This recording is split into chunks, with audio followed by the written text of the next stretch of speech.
Hello students, आता आपण आहे ना इश्यू ऑफ शेअर्स या टॉपिकचे ऑब्जेक्टिव्ज आणि शॉर्ट नोट्स डिस्कस करूया. तुम्हाला काय डाऊट्स असेल तर तुम्ही मला कॉन्टॅक्ट करा. तर मी चालू करतो. पहिलं multiple choice question. The excess price received over the par value of share should be credited to dash. आता इथे डॅश थोडं रेचं राहिलं आहे, टूच्या पुढे डॅश आहे. तर आता याचे जे आन्सर्स आहेत, calls in advance, share capital आणि सेक्युरिटीज प्रीमियम. आता आपली जी पार व्हॅल्यू आहे, पार व्हॅल्यू म्हणजे फेस व्हॅल्यू, त्याच्यापेक्षा जर जास्त पैसे मिळाले तर कोणत्या अकाउंटला आपण क्रेडिट करतो असा प्रश्न आहे. तर फेस व्हॅल्यूपेक्षा जर एक्स्ट्रा प्राईज आपल्याला मिळाली तर त्याला आपण प्रीमियम म्हणतो. तर ते आपण सेक्युरिटीज प्रीमियम अकाउंटला क्रेडिट करतो. ठीक आहे. त्याच्यानंतर पुढचा, the securities premium amount may be utilized by company for. आता हा securities premium ची जी अमाऊंट आहे ती आपण कशासाठी वापरतो? Writing off any loss on sale of fix asset, म्हणजे कुठलं जर समजा ॲसेट विकून लॉस झाला असेल तर तो राईट ऑफ करायला वापरतो. नंतर write off any loss of revenue nature, revenue नेचरचा कुठल्याही प्रकारचा लॉस राईट ऑफ करायला आपण वापरतो. नंतर write off the expenses discount on issue of shares, म्हणजे डिबेंचर इश्यू करताना एक्सपेन्सेस किंवा डिस्काउंटचा जो खर्च येतो तो राईट ऑफ करायला आपण ते यूज करतो. तर याच्यापैकी करेक्ट आन्सर आहे तिसरं, रायटिंग ऑफ एक्सपेन्सेस किंवा discount on issue of debentures, त्याच्यासाठी आपण ते वापरतो. त्याच्यानंतर हा महत्त्वाचा प्रश्न आहे, आपल्या जर्नल एंट्रीजमधला आहे. तर when shares are forfeited the share capital is debited with dash आहे, with dash, and share forfeiture is credited with dash. म्हणजे कशाने आपण शेअर कॅपिटलला डेबिट देतो आणि कशाने आपण शेअर फॉरफिटेडला क्रेडिट देतो. ऑप्शन्स आहेत, पेडअप कॅपिटल ऑफ शेअर्स, म्हणजे डेबिट देतो शेअर कॅपिटलला, पेडअप कॅपिटलला, आणि शेअर फॉरफिटेडला कॉल्ड अप कॅपिटल. दुसरं आहे कॉल्ड अप कॅपिटलला आपण डेबिट देतो आणि कॉल्स इन ॲरियसला आपण शेअर फॉरफिटेडला क्रेडिट देतो. तिसरं ऑप्शन आहे कॉल्ड अप कॅपिटलला आपण डेबिट देतो आणि अमाऊंट रिसिव्ड ऑन शेअर फॉरफिटेडला क्रेडिट देतो. तर करेक्ट ऑप्शन आहे सी. तर इकडे कसं आहे, आपण शेअर कॅपिटलला डेबिट कशाने देतो, जेवढं कॉल्डअप आहे त्याने, म्हणजे कॉल्डअप कॅपिटलला आपण डेबिट देतो शेअर कॅपिटलला आणि शेअर फॉरफिटेडला क्रेडिट करतो अमाऊंट रिसिव्डनी. तर सी हे उत्तर आहे. नंतर आता पुढचा प्रश्न, T limited to propose issue 6,000 equity shares of ₹100 each at a premium of 40%. म्हणजे 6,000 इक्विटी शेअर्स 100 रुपयाचे इश्यू करायचे 40% प्रीमियमला. त्याच्यानंतर the minimum amount of application money to be collected per share as per the companies act, म्हणजे minimum किती amount collect करायची equity शेअर्सवरती companies ॲक्टच्यानुसार त्यांनी विचारली आहे. तर 5 रुपये, 6 रुपये, 7 रुपये. तर याचं करेक्ट आन्सर आहे 5%, म्हणजे 5 रुपये. Dividend are usually paid as a percentage of. तर डिव्हिडंड आपण कशाचे कॅल्क्युलेट करतो? ॲथोराईज शेअर कॅपिटलवरती कॅल्क्युलेट करतो, नेट प्रॉफिटवरती कॅल्क्युलेट करतो का पेडअप कॅपिटल? तर याचं उत्तर आहे पेडअप कॅपिटलवरती आपण डिव्हिडंड कॅल्क्युलेट करतो. त्याच्यानंतर as per the SEBI guidelines. आता याचा नियम आणि वर आपण जे चौथं बघितलं, तर चौथ्यामध्ये कंपनीज ॲक्टनुसार 5% आहे, मिनिमम 5% तरी कलेक्ट केला पाहिजे. पण सेबी गाईडलाईन्स देतो 25% ऑफ द इश्यू प्राईस. तर इकडे जो 6वा प्रश्न आहे, as per the SEBI guidelines on issue of shares the application money should not be less than 2.5% of the nominal value, 2.5% of issue price. Nominal value आणि issue प्राईसचा फरक काय? Nominal value म्हणजे त्याची फेस व्हॅल्यू आणि issue price म्हणजे आपण किती घेणार. म्हणजे प्रीमियम असेल तर जास्त प्राईस घेणार आणि डिस्काउंट असेल तर कमी प्राईस घेणार. तर याचं उत्तर आहे 25% ऑफ द इश्यू प्राईस. नंतर पुढचा जो प्रश्न आहे, G limited acquired assets worth ₹7,50,000 from H limited. म्हणजे एच लिमिटेडनी जी लिमिटेडनी ॲसेट विकत घेतले 7.5 लाखाचे, तर त्यांना शेअर्स दिले ₹100चे, त्याच्यावरती प्रीमियम आहे 25%. तर 100चे 25% होतात 25 आणि 100मध्ये 25 ॲड करून 125. तर त्यांना आपण ₹125चे शेअर देतो आहे. 7.5 लाखाच्या बदल्यात ₹125चे शेअर देतो आहे. तर त्यांनी विचारलं आहे असे किती शेअर्स आपण त्यांना देणार. तर याचं कॅल्क्युलेशन कसं करायचं. टोटल जी 7.5 लाख व्हॅल्यू आहे, 7.5 लाख व्हॅल्यूला आपल्याला ₹100 फेस व्हॅल्यू, त्याच्यात 25% म्हणजे ₹25 ॲड करायचे. तर 7.5 लाखाला 100 आणि 25 125नी भागायचं. तर आपण 7.5 लाखाला 125नी भागू. 7.5 लाखाला 125नी भागू. आपलं उत्तर 6,000. ए उत्तर आहे 6,000. त्याच्यानंतर ट्रू ऑर फॉल्स.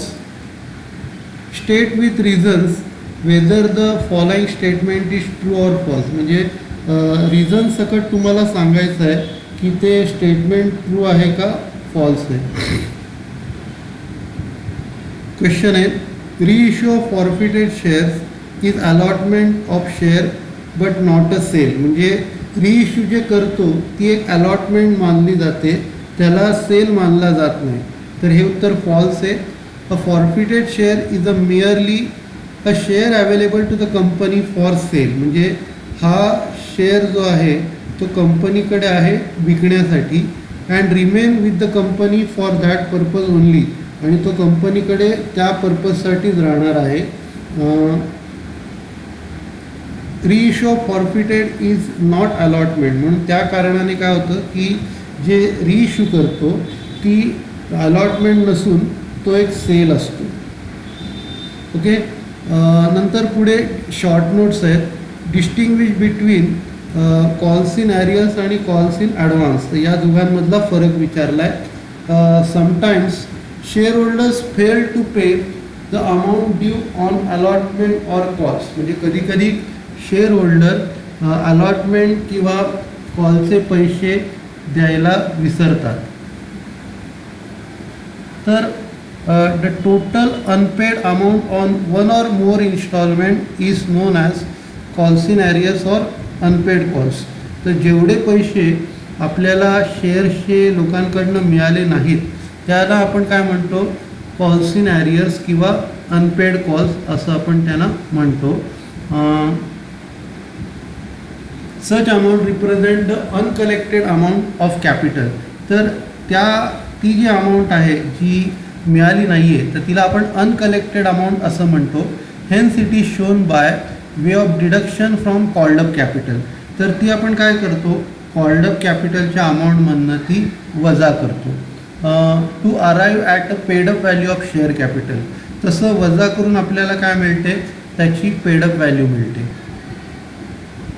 आणि कॉल्स इन ॲडव्हान्स काय आहे, some share holder may pay sometimes pay a part or whole of the amount not yet collected. Such amount is known as calls in advance. तर काही share holder काय करतात, जेवढी amount बोलवली नाही आहे ना ती पण ते थोडी किंवा पूर्ण पे करून टाकतात.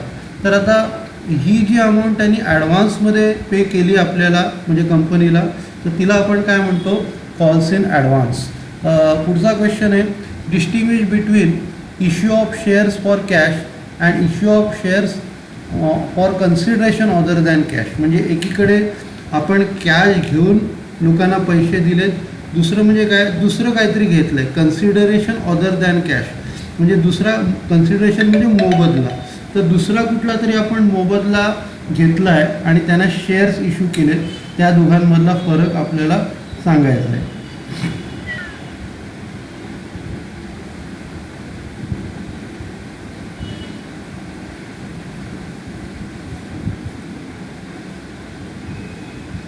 तर आपण स्टार्ट करूया. The shares can be issued. Shares can be issued by company either for cash or for consideration other than cash.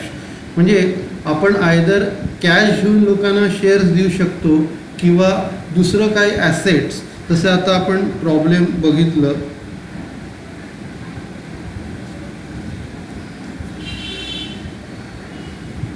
जसे आपण आत्ता एक प्रॉब्लेम बघितला की ज्याच्यात आपण काय करतो, लँड अँड बिल्डिंगच्या बदल्यात आपण शेअर्स दिले.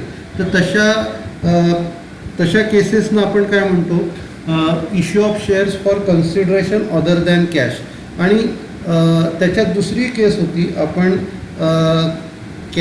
कॅश घेतो आणि शेअर्स देतो, त्याला काय म्हणणार, issue of shares for cash. आणि दुसरं काही ॲसेट दिलं शेअर्सच्या बदल्यात तर त्याला काय म्हणणार, issue of shares for consideration other than cash. तर अशा 2 केसेस आहेत. ठीक आहे. तर आता public limited generally public company generally issue their shares for cash and use such cash to buy the various type of asset needed in the business. तर generally public limited company असतात ना, ते share जे असतात ते लोकांना कॅशला विकतात आणि जी कॅश मिळते त्याच्यातनं ते लागणारे जे ॲसेट्स आहेत ते परचेस करतात. त्यांना जे ॲसेट लागतात ते परचेस करतात. Sometimes, however, a company may issue shares in direct exchange for land, building and or other assets. कधी कधी कंपनी काय करते, ज्यांचे कॅश नाही ना, आम्हाला कंपनीला काय थोडक्यात लँड किंवा बिल्डिंग याच गोष्टी पाहिजेत.